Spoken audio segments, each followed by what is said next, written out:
Thank you for joining us today. My name is Brenda, and I'm the Director of Programming at See Kids Dream. I wanted to let you know a little bit about who we are and what we're doing today. See Kids Dream provides service learning programs to schools so their students can gain important leadership skills while making our world a better place. Some of our student leaders at the schools who participate in our service learning programs couldn't complete their in-person interviews with local nonprofit organizations before schools closed. So we're hosting these organizations on here so students can do their virtual interviews.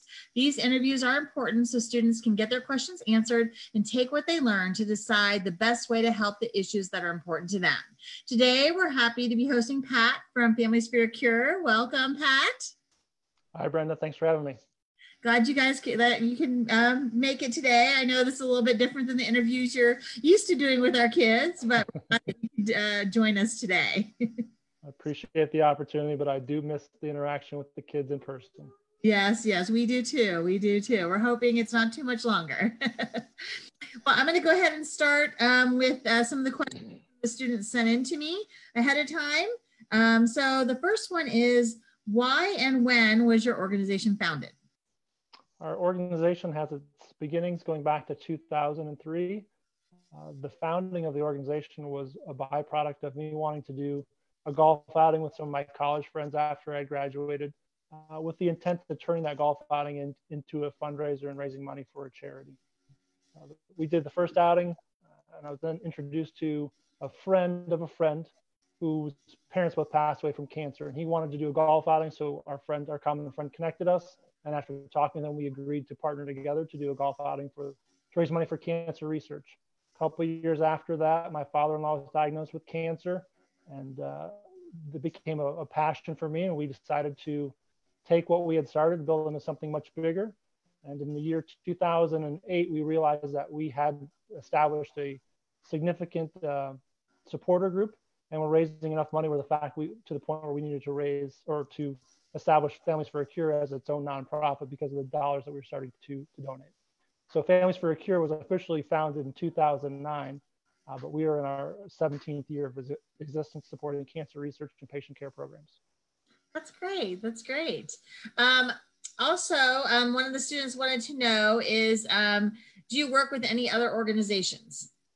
We do. Our model is unique in the fact that we're 100% volunteer run. And what we've decided to do through our organization is partner with other organizations in the area.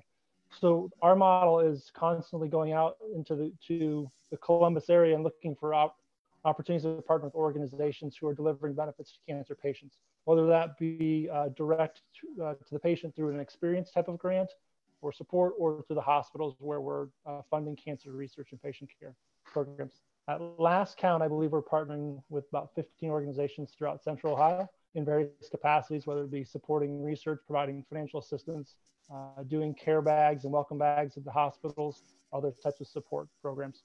We've got a fantastic network of other organizations, and I would start to list them off here, but I'm sure I'll forget one. I wouldn't want to do that, but we run the gamut of supporting all cancers in several organizations throughout Central Ohio. That's great. That's great.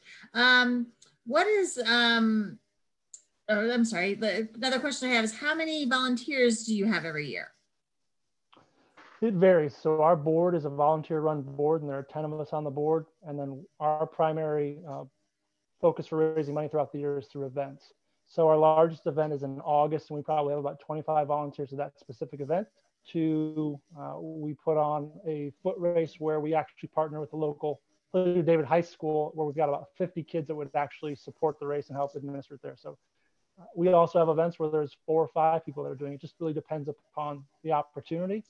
But we try and partner with kids of all ages, all the way up to adults. So it's one of the things that is unique to our organization is that I think we have an opportunity for anyone who has a passion to support cancer research or cancer patients to get involved.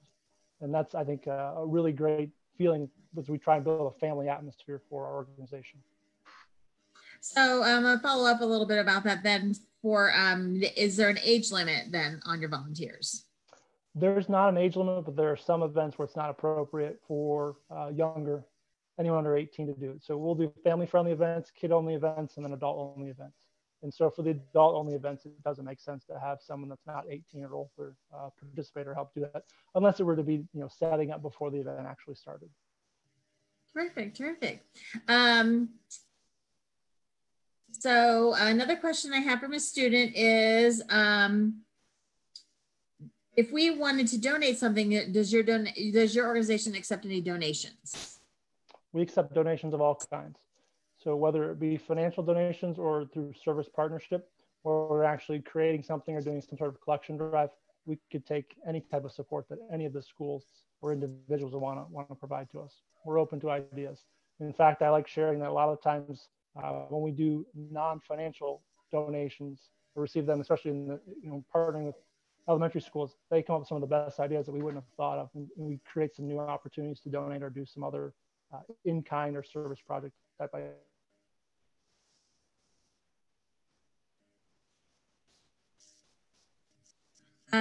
So another thing students want to know is, what do you do to make the public aware of what you do?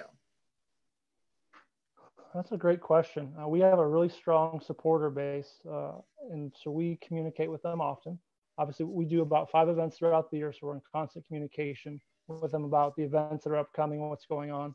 Beyond that, we've now started, we've brought onto our board someone who has experience in public relations.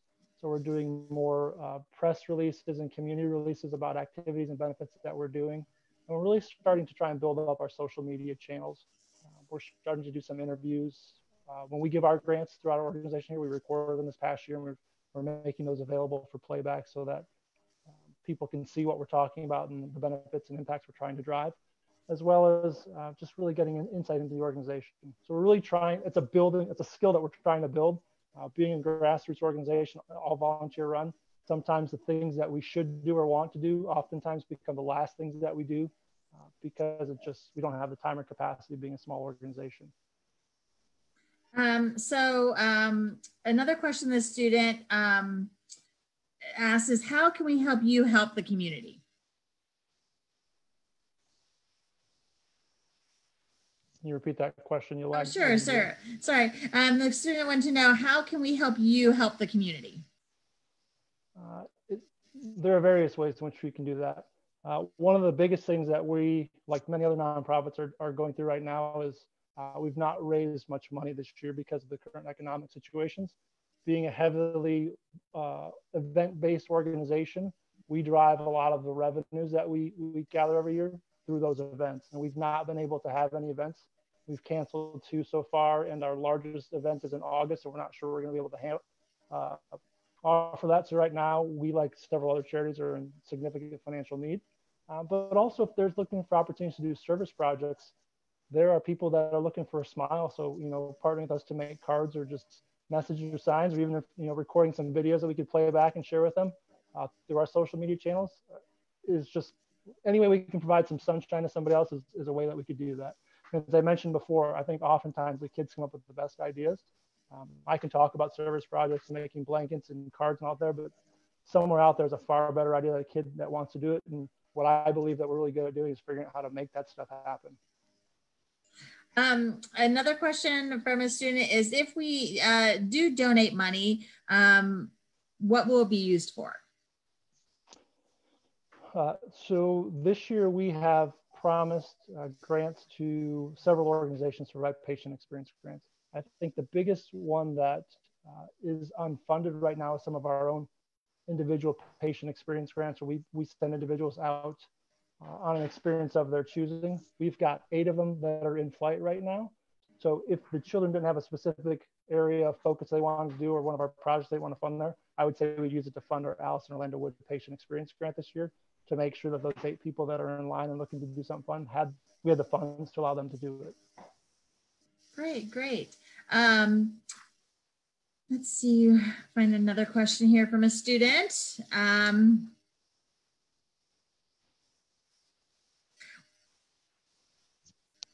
Why do you keep working with Families for a Cure? It's a passion for me. As I mentioned earlier, my family's been impacted by cancer. We've had several people that are close to us lose their battles with it. We've had several people that have won in our cancer survivors. And I think the impact that we're doing allows people in the community to connect to what we're doing, and allows them to express a way of support and honor other people that have been impacted by cancer in their lives. through our organization. So part of it is really just, it makes me feel good. There's a huge need in the marketplace for supporting cancer research. It's very underfunded. And at the end of the day, it allows me to honor those that have fought cancer and survived, and those that have lost their lives, their battles through the work that we're doing, and allowing others to do the same thing. Great. Another question I had from a student is, how many people have you helped this year? I know that's a little tougher for you since you're funding other organizations, but.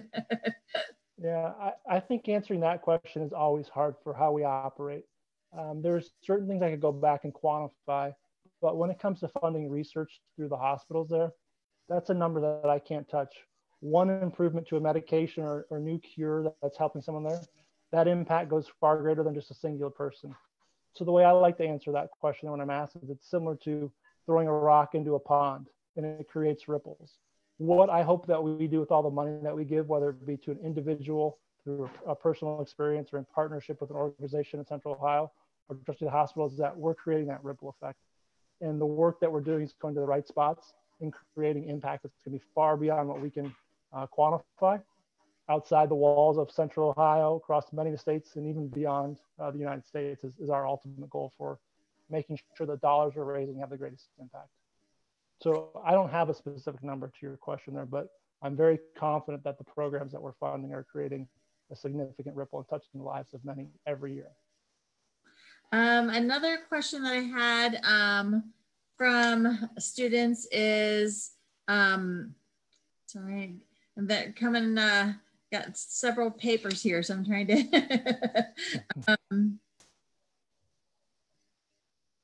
let's see. The question is, how do, sorry,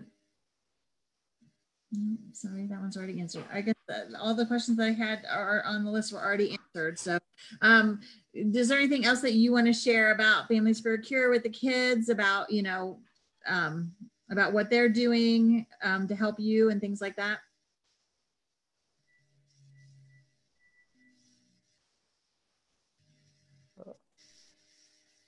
I'm sorry, I lagged again there. Oh, that's okay. That's okay.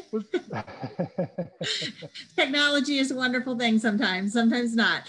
So yeah, wanted to know, oh, no. you want to share with kids about Families for a Cure and the impact that you guys are making and that they're making.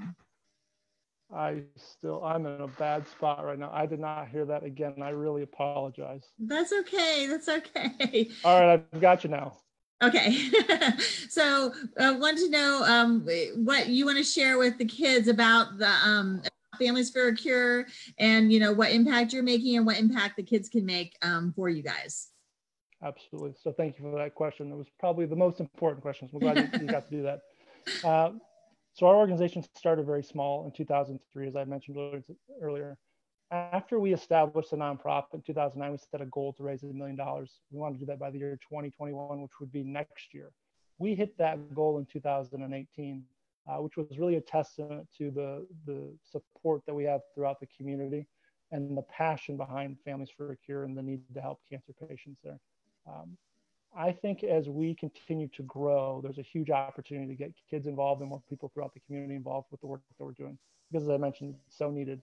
And I think the uniqueness of how our organization is structured, where we provide both benefits directly to patients and their caregivers through our Allison Orlando Wood Patient Experience Grant, which we established about 6 years ago as the first time we gave a grant like, and that was specifically run by Families for a Cure.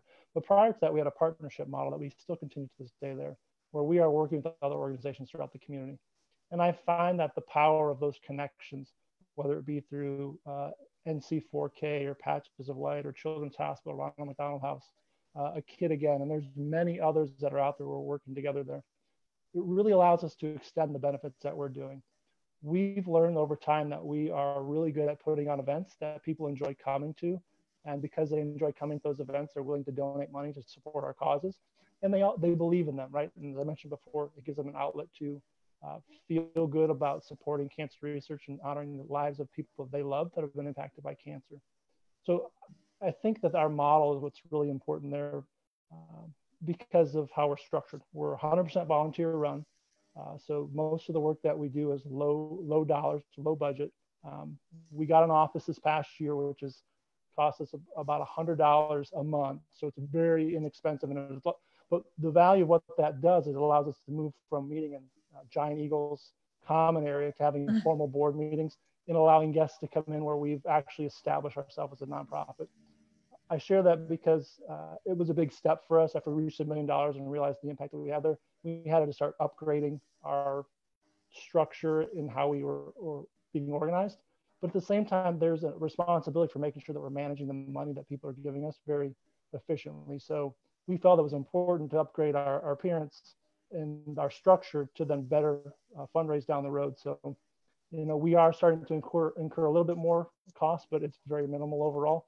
And in fact, we've got a donor that's agreed to pay for that lease for us, so that even minimizes our expenses more. I think when it comes to the benefit that the kids are doing there, I think it really goes back to having a passion around cancer. And if they want to get involved, our organization allows them to help many organizations. So I think there's a lot of crossover sometimes in the organizations that we partner with, where your kids are supporting them or wanting to support them as well, or at least interviewing them. And by partnering with us, it allows them an opportunity to maybe do more than they could with the dollars that they just gave them to one organization versus another. And so that partnership model has really proven to be very effective for us over time. I'm very humbled to be here and even be able to tell our story. The whole See Kids Dream platform has been huge for us over the last 5 or 6 years, where we've received money that's allowed us to do some things that we couldn't have done without that support. So it's a great opportunity, and I appreciate the kids even asking questions and being interested in learning more about Families for a Cure. Well, we appreciate our partnership with you and you taking the time to go out to our schools and answer the kids' questions, and knowing that these guys are our future leaders and you know, the future volunteers and donors for organizations like yours and others. And it's a great platform. So I'm excited to see what the kids do with the money this year. It's always amazing to see the total raised across all these schools. Yes, we're anxious to see too. Well, thank you so much, Pat, for joining us today. We really appreciate it. If anybody wants to learn more about Families for a Cure, you can go to our website at seekidsdream.org. And on our service hub, we have a page set up for Families for a Cure. You can learn a little bit about what they do, and then you can link to their website too to learn even more. So thank you again so much, and we appreciate you taking the time. Thank you all. Have a great day.